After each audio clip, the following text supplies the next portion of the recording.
ഞങ്ങൾ പ്രതിനിധീകരിക്കുന്ന ഐഡിയോളജി മനുഷ്യന്റെ ഭക്ഷണത്തെക്കുറിച്ച്, വസ്ത്രത്തെക്കുറിച്ച്, ചികിത്സയെക്കുറിച്ച്, വിദ്യാഭ്യാസത്തെക്കുറിച്ച്, പാർപ്പിടത്തെക്കുറിച്ച്, മനുഷ്യരുടെ ബേസിക് നീഡ്സ് നിവർത്തിച്ചു കൊടുക്കുന്നിടത്ത് മതമില്ല എന്ന് പഠിപ്പിച്ച ദർശനമാണ്.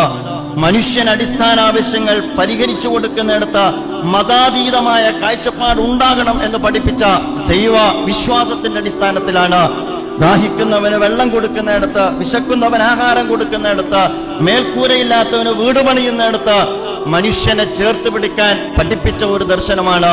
ഞങ്ങൾക്കറിഞ്ഞുകൂടാ ഈ 25 വീടിന് 2 ലക്ഷം എന്ന് പറയുന്ന ഗവൺമെന്റ് നൽകിയതിന്റെ ബാക്കി വാങ്ങുന്ന ആളുകൾ ഏത് മതക്കാരാണ് എന്ന്. ഞങ്ങൾക്കറിഞ്ഞുകൂടാ നിങ്ങൾ ഏത് രാഷ്ട്രീയ പാർട്ടിയെ പ്രതിനിധീകരിക്കുന്നവരാണ് എന്ന്.